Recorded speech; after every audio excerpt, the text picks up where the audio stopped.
it's not always easy to dissect, to parse the pieces of our feelings between lust and deep friendship and just having a lot of fun with somebody, and then this idea of, infatuation, which is powerful and strikes hard and feels like a divine lightning bolt sometimes, if divine lightning bolts play a part in love. And then we've got this divine lightning bolt feeling, and it does tend to fade over time, so that maybe, this idea of what is genetically pre-wired into us actually does have something to do with this thing called love, and this thing that we would die for, and we certainly would die for it. And most people wouldn't hesitate to die in the name of love, certainly for the love of their child. And again, when you're looking at the love of your child versus the love of all children, but your child in this crazy intense, like when my daughter was born, and of course to this day, the power of the emotion and the feeling that you have towards your child is so intense. And is it part of some divine plan, or is it just part of some biochemical plan? Are we being used by our genetics? It's that it conveniently switches on, that we would give our lives in an instant for our children or for somebody who we're feeling romantic love for.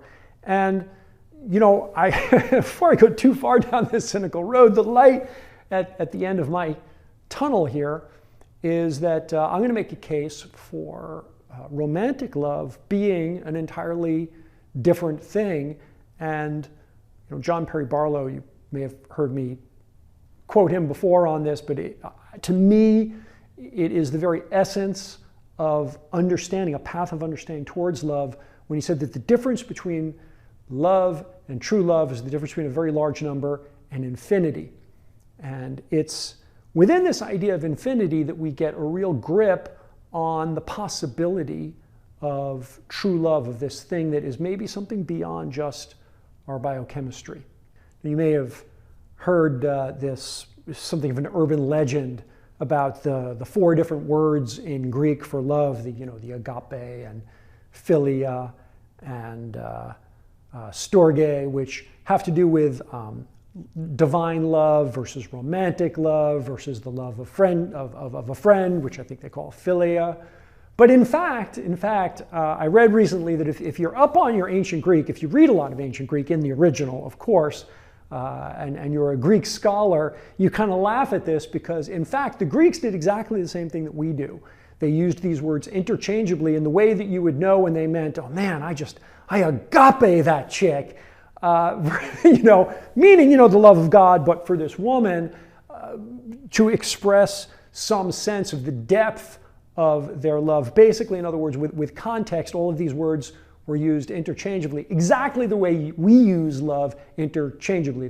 We don't mean the same thing when we say we love our child and we love chocolate. We don't mean the same thing when we say that we're in love with our spouse and when we say that we love our mother. Even though these are both powerful and deeply felt feelings, they have a feeling sense that's in some ways completely opposite. So it's kind of an interesting dynamic. So let's look at this thing that I was just talking about from John Perry Barlow, that true love is infinite. And the question then that could be asked, fairly could be asked, is, okay, so if love is infinite, and I tell you, Alex, that I was deeply in love with my wife, deeply in love with my husband, as deep as love could be, but then years later, we changed, we grew into different people, and then we didn't love each other anymore. Does that mean that, because it didn't last forever, we were never in love? And my answer to that is simply this. Love is infinite, but it's not always forever. Love is infinite, but it's not always forever.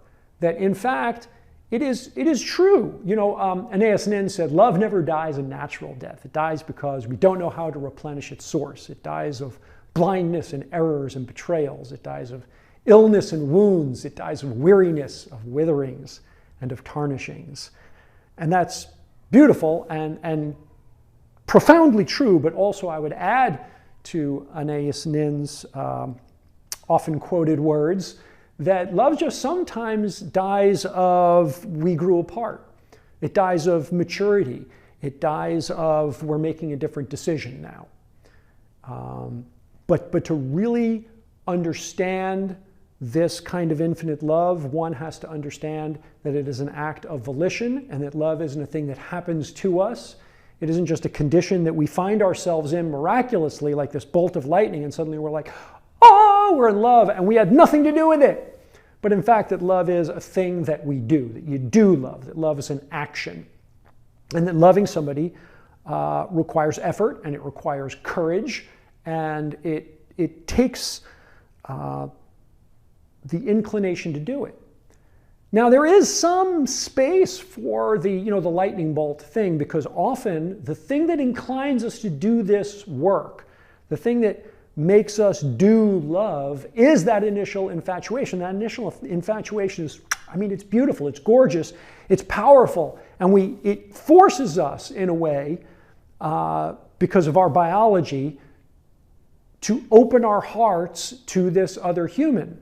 And then what frequently happens is when we discover who this other person is, we're like, what was I thinking? Why did I choose this one to do the love thing with? And then again, we make another decision.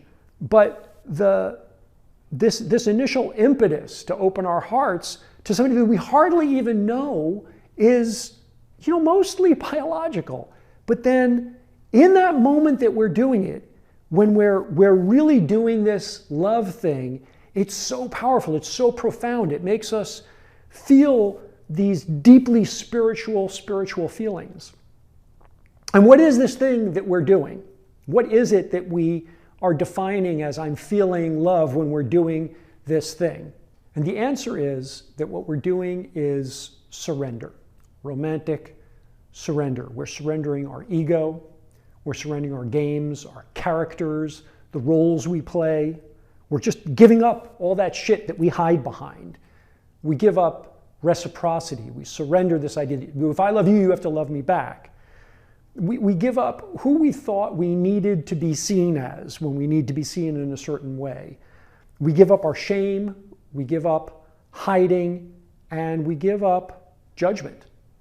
We give up judgment of this other person so that they can come out of their hiding. We give acceptance. We surrender deeply, profoundly, radically all possibility of judging this person for what they are. And in that moment when we rip open our hearts to another person, there's shit that we will accept. There's, we'll see this in like a romantic movie and we're like, oh my God, what? But there's a part of us that understands it so that, he can look her in the eye and say, I once killed a man. Do you still love me? And she's like, yeah, whatever, dude. I love you. I once did this horrible thing. Yeah, I love you anyway. And if those revelations were made later in the relationship, we might be like, I don't even know who you are. What was I thinking to love somebody like you? But in those early moments of deep infatuation, when we're willfully, when we eagerly, when we powerfully and affirmatively go, no, we're gonna know this person because our biology wants us to do this trick. But the actual doing it, the human decision, the heart decision to really and truly and deeply surrender to each other, this profound peace is an idea of emotion and substance and radical humanity that other animals that pair bond cannot approach, cannot imagine, cannot conceive, because they don't self-reflect to understand the horrible shit and the glorious shit that it is to be a human, the shame and the pride and love and acceptance. And that's the piece of true love. It's that piece of totally giving up the game, of totally not trying to look cool like maybe I'm doing right now on video, but with my wife, I have the luxury of just being as raw and as real as I actually am. Maybe what I try to do with my audience, but as I actually am, the depth of me, because I know that she sees me because I let her see me radically. And in seeing me and not going, oh my God, what a fucking weirdo you are, what a piece of shit. Boy, if I knew that about you, but by really letting yourself be seen, which is a profound act of courage, a profound act of will, a profound dropping of defenses, that in the doing of that, we create this thing that we call true love. And you don't have to do it forever. It won't necessarily last forever, but it can. And the possibility of physical passion, of sexual passion, rides this wave, not the wave of novelty, not just the wave of physical appearance. And physical appearance, it's big for us humans. Certain little attractive things that women like, that men like. And that stuff is not durable, that stuff that initially attracts us to another person. That stuff is not durable. But what is durable, what lasts in passion, is this lasting openness, this willful surrender. And when you're dealing with something like sex, where so many of us have hang-ups and shame, and where we so want acceptance, where we get to experience this kind of like hysteria of pleasure, and having an orgasm and being just completely open and unhiding of this kind of crazy shit that happens to you with another person in the room, and not faking anything, that act of being seen is why we refer to great sex as making love. And it's not just liking somebody a whole lot. It's not just like when sex gets better and better and better, or more passionate, or more wild, or more tender, that it becomes making love. No, this making love thing is a separate thing. It's the act of surrender within the act of sex. And that's why it has this profound connection. That's why, years and years into a relationship, we crave this sexual closeness from our partner, to feel validated and to feel the truth and the strength and the realness of our love. And it doesn't mean that, a couple who are no longer having physical intimacy can't be in love. It's not really what I'm saying. But I am saying that if you do work and fight to maintain that physical intimacy based on this heart connection, that you are then fueling the emotional side and the spiritual side of your relationship as well. And if this stuff confuses you, if this stuff is difficult, if this can be hard to get, or if you feel like you had it and you lost it, then this stuff is hard and it's painful. The whole journey of being a human is largely built around this thing.